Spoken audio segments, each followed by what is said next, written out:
The Denver Broncos cleared nearly $27 million in cap space on Thursday by releasing a couple of veteran players and starters. What could these moves mean for Denver ahead of NFL free agency? You're going to get that and much more on today's brand new bonus episode, Locked on Broncos. You are Locked on Broncos, your daily Denver Broncos podcast. Part of the Locked on Podcast Network. Your team every day. What's happening, Broncos country? Welcome into a bonus episode, Locked on Broncos, your daily Denver Broncos podcast, part of the Locked on Podcast Network, your team every day. On Friday, the Broncos were active, making a couple of roster personnel moves to free up some salary cap space. How does that impact the Broncos? You're going to get that on today's episode of the show. Just want to say thank you so much to everybody in Broncos country for tuning in, making Locked on Broncos your first listen of the day every single day. You can get this podcast free and available everywhere you get your podcast in audio format, or you can watch us on YouTube as well. Do us a favor, hit that subscribe or that follow button down below so you never miss out on a day's worth of Broncos news, content, coverage, and more. Straight to the point, all Broncos talk. You get that here every single day. I'm your host, as always, Cody Roark, Broncos reporter from Mile High Sports, joined alongside, as always, by my co-host, Sayre Bedinger, site expert, predominantlyorange.com. Sayre, next week is a big week. NFL free agency frenzy will be here. The legal tampering period, or they call it now negotiating period, and the start of free agency kicks off next week. And while other NFL teams throughout the last 2 weeks have been making moves by releasing players or restructuring contracts to create more salary cap space, Denver was active on Friday, releasing 3 total players, including 2 starters, one on offense, one on defense, and a role player as well. That's right. Ronald Darby, a cornerback, big money free agent signing a couple of off seasons ago when, Vic Fangio kind of in his last year with the team, right? In 2021, the Broncos bring in Ronald Darby on a pretty good deal, 3 years, $30 million. Of course, any deal like that, you kind of look at it and you say, what is it really? Where's the guaranteed money? Well, the guaranteed money on all these deals, right, is up. That's why a lot of cap casualties happen, because teams can get out of these contracts without any sort of real penalty or very minimal penalty in terms of dead salary cap space. So Ronald Darby, Cody, a very good corner. I think if healthy, he's going to really help a team this coming season, but obviously no takers in a trade at his $9.5 million base salary. So you add that to what the Broncos already had in cap space, but also Graham Glasgow, a big money free agent pickup in 2020, signed a 4-year, $44 million deal, right? So the Broncos restructured that deal last year after he got hurt in that 2021 season. Remember, against the Dallas Cowboys, a very meaningless play before halftime in that game, got injured, and then he took a pay reduction to come back to Denver, which ended up being really big for the team. I know they didn't obviously have a ton of success, right? But Graham Glasgow stepped in at the center position and was an upgrade, quite frankly, over what Lloyd Cushenberry had brought to the table. So 2 starters that you mentioned in Graham Glasgow and Ronald Darby, and already we're saying goodbye to a piece from that Bradley Chubb trade. Yeah, Chase Edmonds was also released on Friday by the Broncos, a move that saves them around $5.9 million in cap space. And when you combine those 3 players in totality, nearly $27 million of cap space. So as it stands today, according to Spot Track, when you talk about the top 51 of the roster, they have around $33.8 million in cap space. And when you factor in maybe the entirety of the roster, it's maybe around $28.7 million. It's going to fluctuate. So while these guys, unfortunately for them, are going to have to find a new team in 2023, I think it's important that we highlight Ronald Darby, man. I tell you what, he was having a career year last season. He was on pace for it through 5 games. He was allowing, I think, when quarterbacks were targeting him, a 69.9 passer rating. He allowed 7 catches on 18 targets, and I think that's like 39% completion percentage when targeted against him. He was having a really good year before, unfortunately, tearing his ACL. And one thing I don't think we ever really got to highlight enough about Ronald Darby, I felt like he was one of the best personalities inside that locker room. A funny guy. You got to see a little bit of that come out even more. The public did on KJack TV this past season. But for him, he's always been gracious to me, always willing to share some insight. We always talk defensive back stuff. Just want to thank Ronald Darby for his time in Denver. It was fun covering him as a player. Graham Glasgow, another guy as well, who, at the end of the day, I think he subscribed to our YouTube channel, if I'm not mistaken. He has done that. He watches our show from time to time. I think for him, every year he's been on the Broncos, as you mentioned last year, coming into this offseason, he did restructure his deal after that injury. He's done that almost every season so far that he's been a member of the team. So very willing to put the team first. I think that doesn't get highlighted enough. He stepped up in a big way. And the Broncos saw something in him after Lloyd Cushenberry went out to injury. He filled in at center, did a really good job, was consistent getting Russell Wilson snaps. So I think it's important to highlight some of these strengths that these guys had, not only just as football players, but they were also great to me inside the locker room. So I definitely want to give them a mile-high salute in that regard. Chase Edmonds, though, as you mentioned, one of the players that was included in the Bradley Chubb trade, showed some flashes for Denver in the last 3 weeks of the season, averaged around maybe 4.9 yards per carry. Limited sample size, though. It was just unfortunate for Edmonds because the moment he was traded to Denver, he had that game, he got in against the Titans, then he played against the Raiders, then he rolled his ankle, was out on IR for 4 weeks, came back and finished the last 3 weeks of the season. He did express that he wanted to return to Denver. Maybe that's in the cards, but the fact that they weren't able to come to terms on maybe a pay restructure, it doesn't seem like he'll be back. And I've already had Broncos fans ask me, will Darby be back? I don't think that's going to be the case because they could have restructured as well with him. So it seems like they're now moving forward with Damarri, Mathis, Patrick Surtain at cornerback.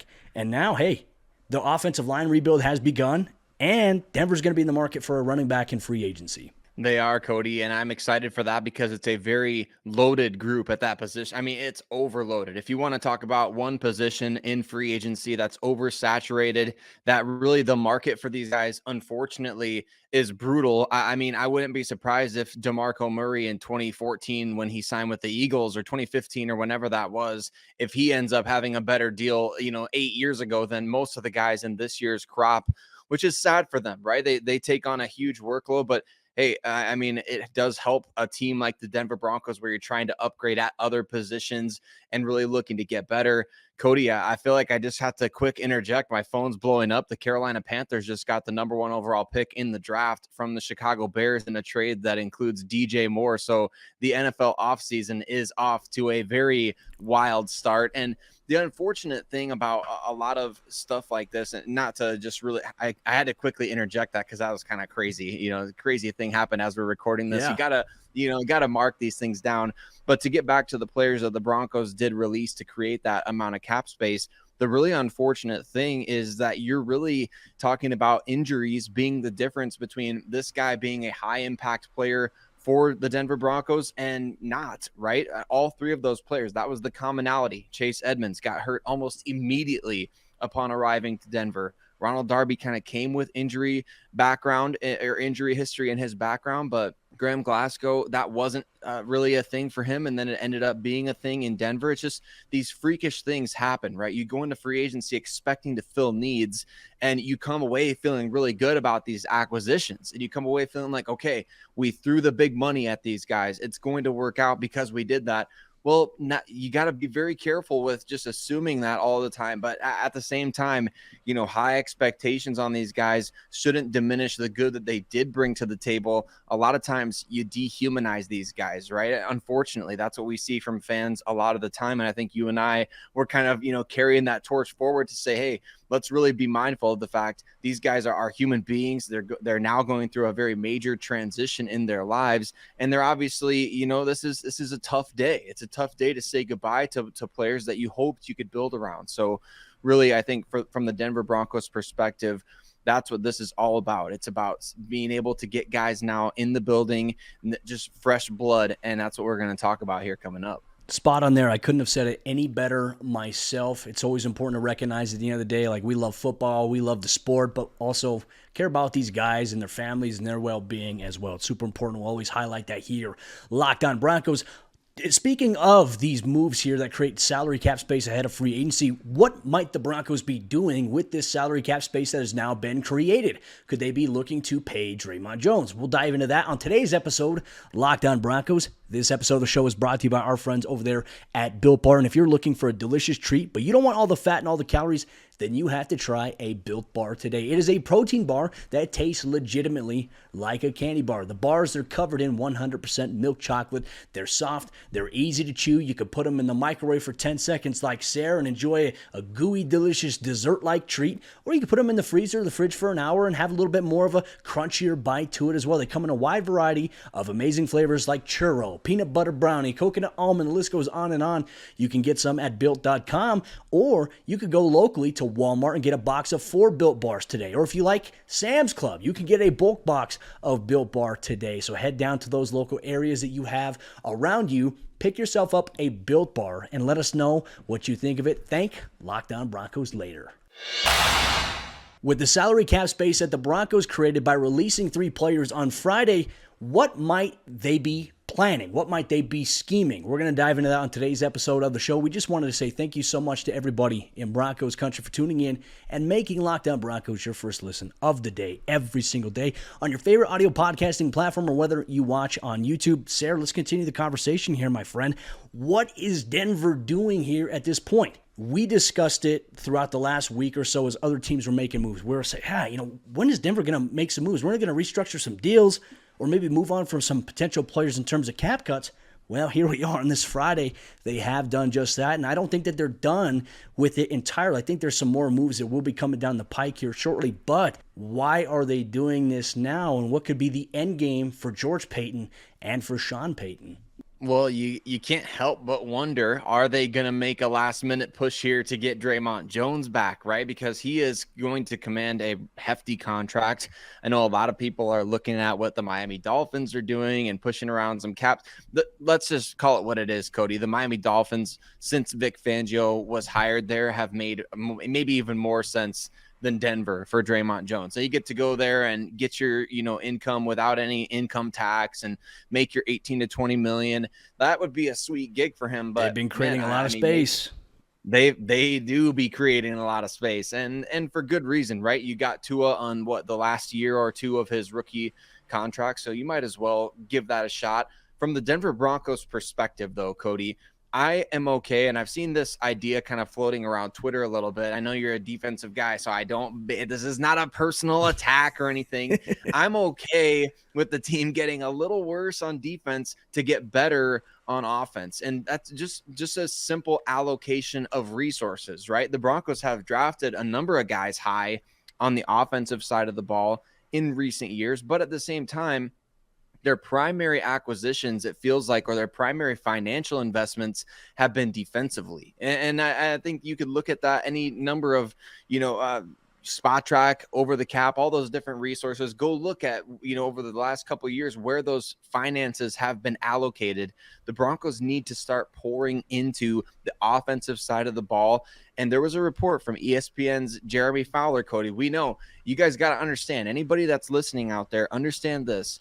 The people who know stuff, they already know stuff, right? So they know what's going to be at least a couple of the big things that's going to be happening. We've mentioned on the show before, a lot of these talks and these deals, they kind of go down at the NFL scouting combine. So people that are in the know are kind of waiting now until the right time to report some of this stuff. Not saying everything is a done deal because nothing's official till it's official, but ESPN's Jeremy Fowler did report that the Broncos are expected to be active in free agency and look to the offensive line. So what does that mean? That could mean that our primary acquisition, which surprises no one probably, an offensive lineman.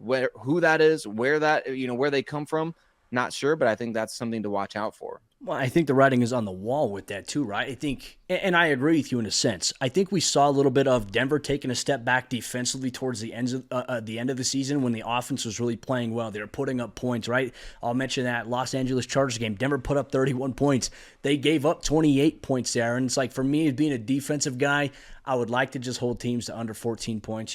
That's my status there. But if it means that you're going to put up points offensively, you're going to score, you're going to win games, that's the opportunity cost, right? We don't live in a world where you're going to get the 2013 Broncos offense and the 2015 Broncos defense on the same exact team. It is rare you ever see that because having the best players and having the best systems usually requires money. And unfortunately, you can't allocate that much in all these different areas I wish if that were the case, if the salary cap didn't exist, I would build a team that had the best offense, the best defense, bam. And then we would never have to worry about another gloomy post-game show here on the podcast. But we do not live in that world. So if the Broncos are priced out, let's say if Draymond Jones market, I think there's a real legitimate chance that we see their primary moves in free agency be, as you mentioned, as Jeremy Fowler has reported, on the offensive line. It could include a trade of Garrett Bowles. It could include, a brand new left guard, a brand new center, a brand new right tackle. Like, we are expecting the entire offensive line minus Quinn Myers to really be different next season. Yeah, and I think that that's something that it's a big undertaking. But look, how many teams have now done this in the last couple of years, right? The Cincinnati Bengals, who have remained a contender in the AFC. Obviously, our own division rivals, the Kansas City Chiefs. Their offensive line kind of got embarrassed in the Super Bowl a few years back, and they kind of went, John Elway 2014 mode on that offensive line. Remember after we lost Super Bowl 48? Cody, I don't remember that ever actually happening. That wasn't a real thing. But something sparked John Elway to really go after defensive guys in that 2014 free agent class. The Chiefs did a very similar thing after that Super Bowl. They lost to the Buccaneers, where you just pour a ton of assets in the O-line, and you kind of got to get a little bit lucky, don't you? I mean, it's not every year that a Joe Thuney comes available at left guard. It's not every year that you can trade for an Orlando Brown Jr. or draft a Trey Smith in round 6 or Creed Humphrey falling to round 2, shockingly. So there's different ways to go about this, but I think getting after a free agent that you feel comfortable with, that has a, maybe some coaches around the league that can really vouch for a guy, or maybe it's somebody that you just feel comfortable. This has to be a building block. Remember, the Broncos don't have a first-round pick or a second-round pick in this year's draft, barring a trade for somebody like you mentioned, Bowles, or maybe Cortland Sutton, heaven forbid. We'll see what happens here, but for the time being, these have to be your building blocks. And this is where free agency, a lot of people warn against it, and it's like, buyer beware type of thing. You don't want to always be the champion of March. The Broncos need to be the champions of March, Cody, right? Because they're last place in the AFC West. You got no first or second round pick. You just paid a first round pick in the future for first and second round pick in the future for Sean Payton to come in as your head coach. The clock is ticking. Russell Wilson, all these different things lead to urgency, and if you're going to revamp that O-line, you better do it the right way. And this can't be like, hey, we're building out a water park that's going to take us the next 5 years, like some amusement park or something. No, this is like, hey, we got to get this project done and ready to go for the season, so we know what we have in Russell Wilson and we know how to progress forward after this year. Historically, Denver has done really well in terms of building teams in free agency. They did it really well under John Elway. I know everyone can question the draft stuff of Elway, but I mean, you also just put out a really great article over predominantlyorange.com really highlighting why Denver can win in free agency, while they can make moves that put them in a position to win now at this window. While you rebuild the offensive line, I think we also include running back with that. With the release of Edmonds and with Javonte coming back from an injury, I mean, Denver is going to be in the market. And the most makes sense name right now, Latavius Murray. I mean, everything is there. I'm not a conspiracy theory guy, but, Sean Payton bringing him up in his introductory press conference, bringing him on stage in the Pat McAfee show. I mean, it's almost like, hey, this is like collusion. They're working to make it happen. I think Murray will be back.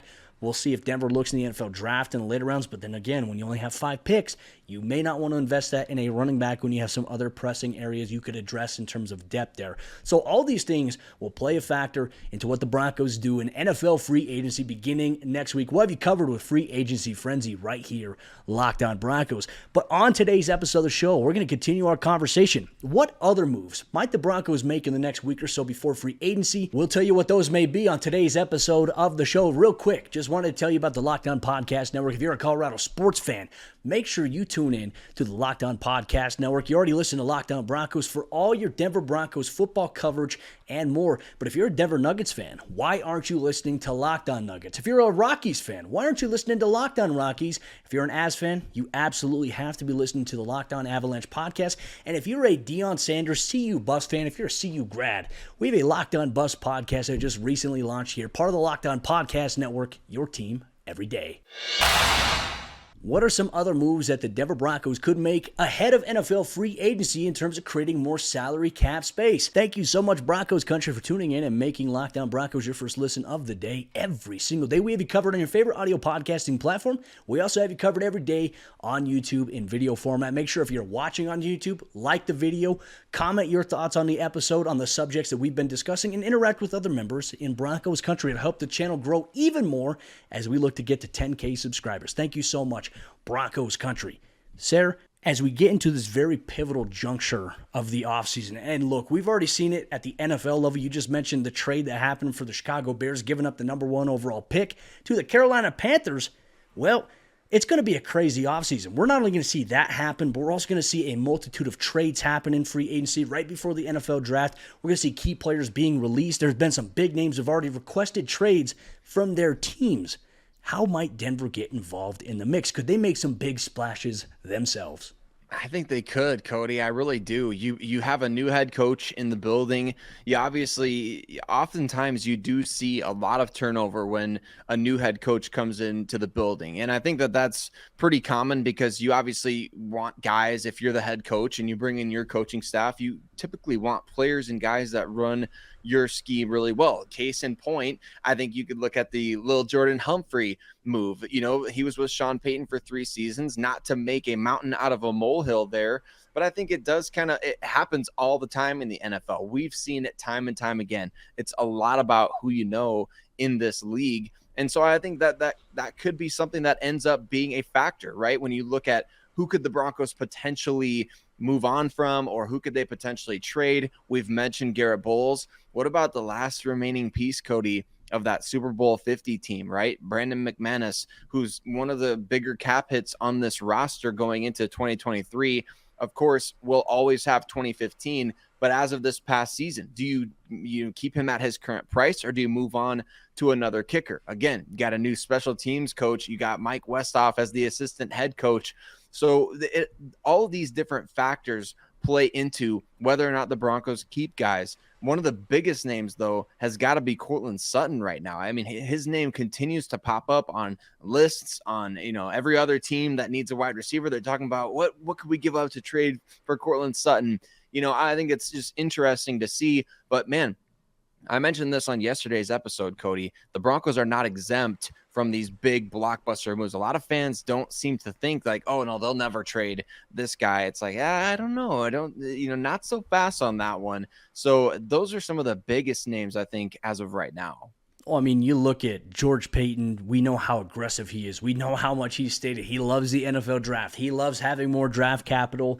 And for him, it's been frustrating not being able to have that. But he made the necessary trades, weighing the opportunity cost of here's what you're getting for what you're giving up. And the hope was that, hey, you're going to win with Russell Wilson. You're not going to need those picks for a couple of years. Unfortunately, Denver struggled last season. I know the recency of this season has left a sour taste in the mouths of Broncos country, but I also think this is a great opportunity for George Payton, for the Broncos front office now with ownership intact and with a brand new head coach who has a vision for what he wants from this team. I think it allows you to kind of reset and say, okay, hey, here's the reality of our situation. You can't cry over spilled milk. You have to figure out a way to make a bowl of cereal, right? And I think that's exactly what they're going to look at in NFL free agency. They could move on from Brandon McManus. I know there are some kickers that will be available, Robbie Gould being one of them. We'll see if Denver is in the market to make a move there. I imagine special teams is going to look entirely different. I mean, it's even come out that the Broncos aren't expected to tender any of their restricted free agents. So we're talking about guys like P.J. Locke, Brett Rippon, Jacob Bobenmoyer, for example. No tenders are expected to be offered there for them. So, I mean, those guys could come back or they could go elsewhere. But there is a lot of change right now that is approaching Dove Valley, and how George Payton and Sean Payton navigate it, I think, is going to be essential for maybe setting up how the season may go. And it may take a year, Sayre. Denver can make all these moves this offseason. They could rebuild the entire offensive line, but they could still struggle, right? Because you're putting a bunch of new pieces in a system, a brand new system, once again, where players who've been around this team, they're learning yet another system for another consecutive year. It takes time for all that stuff to mesh and to gel, and hopefully having a great coach like Sean Payton can help that process maybe accelerate a little bit quicker. Right. And you hope, like you said, with an aggressive GM like George Payton and a quote unquote, impatient owner like Greg Penner, that you would have the resources and the people in place to be able to really turn this thing around rather quickly. Right. I think, in years past, the Broncos have been able to kind of make a couple of big moves here and there, or bigger moves. But really, they've been kind of strapped to the salary cap instead of being able to manipulate the salary cap because you have so much cash on hand. So really going after this free agency class and being aggressive and getting the right people. You and I were talking about this, getting the right people in place. A lot of change can be a bad thing sometimes if you're just changing something for the sake of changing it, or if you're doing remember Bill O'Brien trading a lot of his really good players or letting go of a lot of his really good players in Houston, just changing things. It felt like just to change it. Josh McDaniels doing that, I guess, is the most recent example with the Raiders and Derek Carr. I think if you just change things just to change them, that's more of like hey, I'm the iron fist here and I'm the one calling the shots type of situation. You don't necessarily need to be the Saints of Mile High. You don't need to be that. You need the right guys in place though. And I'm interested to see what they envision, and how are they going to pitch to, I guess for lack of a better term, right? Recruits. How are you going to recruit guys to the Denver Broncos when you're the last place team? And I don't know what guys really feel about playing with Russell Wilson, right? So how does Sean Payton recruit guys to come and play for him? And that's going to be one of the wild cards, I think, of this whole thing. This is a good free agent class, I think, overall. A lot of areas where the Broncos can fill needs and get players that I think can make a huge impact. But we're fixing to find out, right? As Gary Kubiak used to always say, we'll see what happens with this crew. There's a lot of different paths the Broncos can go down. I'm excited to see what they do come Monday. How aggressive will the Denver Broncos be in free agency? Broncos country, this is our question to you as we leave you on today's bonus episode of the show. Make sure you tweet us on Twitter at Cody Roark NFL, at Sayre Bedinger, at Locked On Broncos with your response. Or if you're watching on YouTube, comment your response down below on how aggressive you think that they will be when free agency begins next week, March 15th, 2 o'clock p.m. Mountain Time. Free agency frenzy officially begins. We'll have you covered every step of the way here, the Locked On Broncos podcast on your favorite audio podcasting platform, or whether you watch on YouTube. Thanks for rocking with us. We'll be back on Monday for a brand new episode of the show.